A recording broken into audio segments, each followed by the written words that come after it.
over the Cavaliers. And a big reason why is Jalen Brunson, who was absolutely brilliant. How about 24 of his 38 points coming in the second half? And overtime, he's locked in. And Cat looking smooth, all business, and all ready to go as the Knicks are up 1-0 in the Eastern Conference Finals. Kevin Negandhi courtside here, and the Hall of Famer Michael Wilbon is standing by. Christine, we cannot wait to talk about this game and how the Cavs try to get back into this series after a devastating collapse. I can't wait for it either. We're also going to talk a little NFL action, but we're going to start with hoops, Kev, out there at MSG.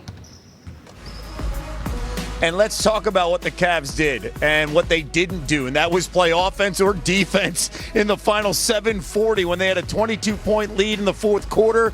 They were outscored 44-11 the rest of the way, and the Knicks, they went on a 14-3 run in overtime, second largest fourth quarter comeback in the postseason over the last 30 seasons. And as promised, that is the Hall of Famer Michael Wilbon joining us now. And let's talk about Jalen Brunson because, again, 38 points. He was brilliant in the second half when they needed him the most, finding the isolations, looking for James Harden, and then delivering on that shot. How do you top that, especially what he's done so far during this postseason? You know what, Kevin, we've gotten to the point now where we think there are encores all the time for Jalen Brunson. Look, I've been following him as a Chicago native, and Jalen's from Chicago. Watching him in high school and in Villanova, he goes and wins a championship. He comes into the league as a second-round draft pick.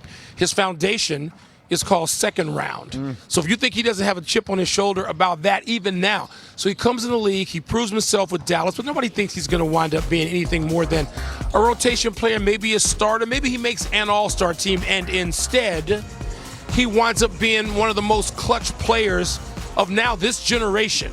A guy who's capable at 6'1", of leading a team to the NBA Finals, and it's work. He always says the magic is in the work. That's his mantra, and he means it. I mean, look, every player in this league is familiar with work, but Jalen's is obsessive.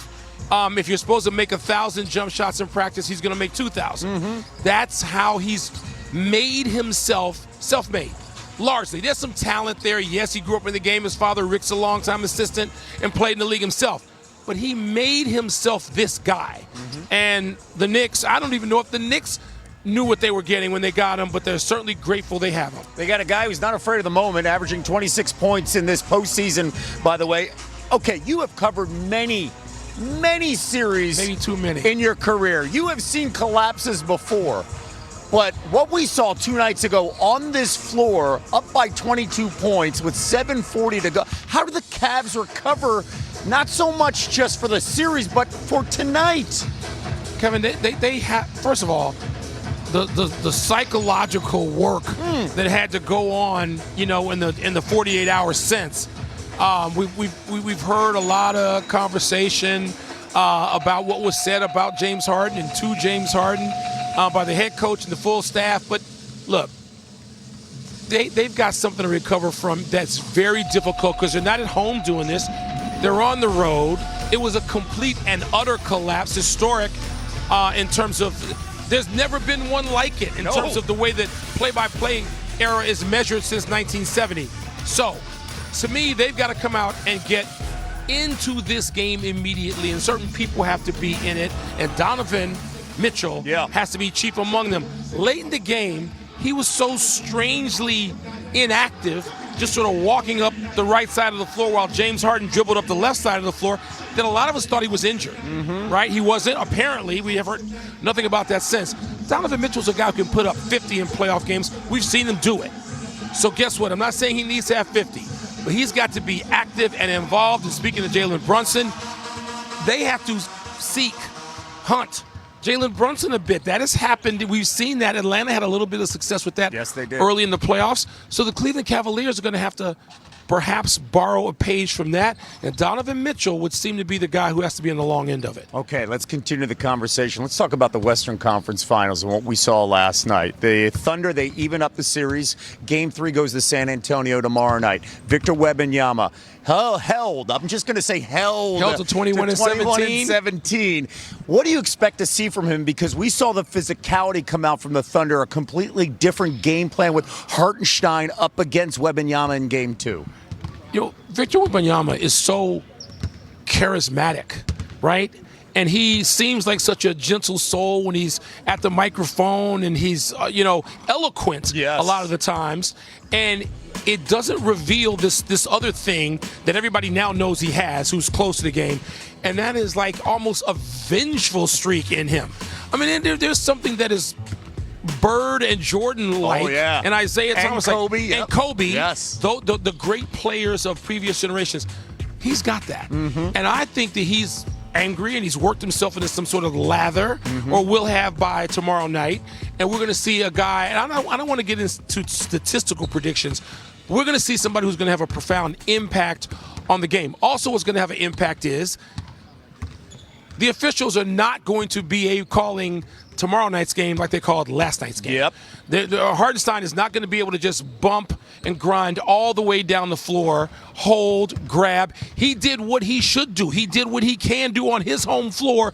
We know that officiating travels as the series does. Yes, it does. And so if he plays with that same physicality tomorrow night, he'll have 3 fouls in the first 2 minutes.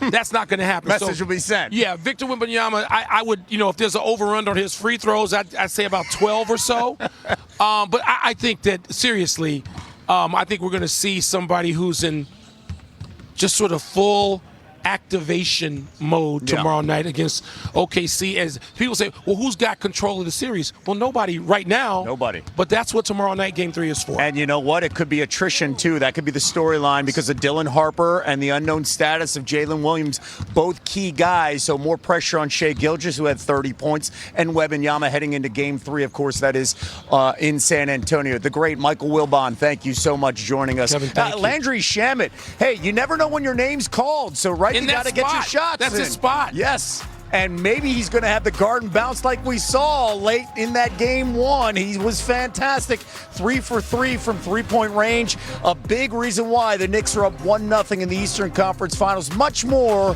SportsCenter on the road, live from MSG. The Eastern Finals after blowing a late 22-point lead to the Knicks in Game 1. Jalen Brunson went right at James Harden to spark the rally with 11 straight points. Cleveland coach Kenny Atkinson said, well, they got a little unlucky. Hall of Famer Mike Wilbon stopping by before he heads to MSG later. And Wilbon, how will you know tonight early on if the Cavs have gotten over that Game 1 choke job?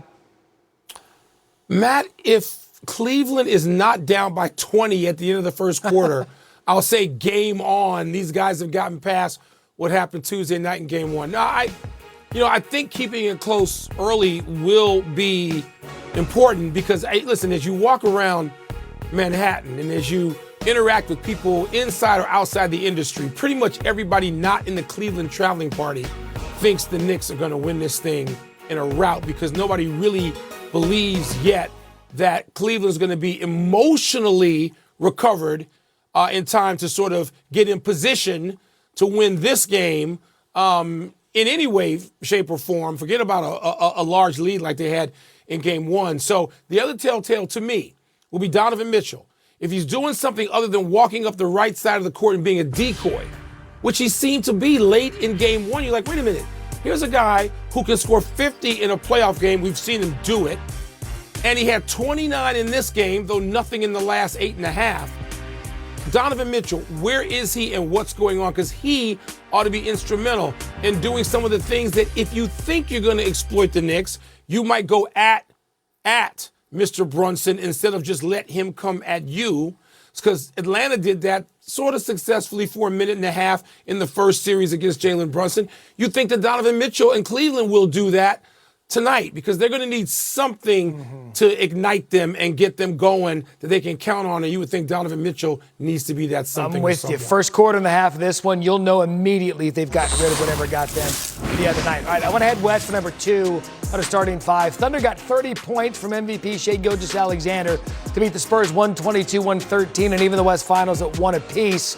Not all good news, though. OKC forward Jalen Williams re-injured the hamstring, but the Spurs lost guard Dylan Harper to a hamstring injury early as well. So the rookie out of Rutgers made a huge impact, just the third player aged 20 or younger in NBA history to have 150 points, 20 steals in a postseason, joining Magic and Jason Tatum. San Antonio 9-4 this regular season without Harper in the lineup. So we knew this was going to be a heavyweight fight. I cannot wait to see what happens in this series.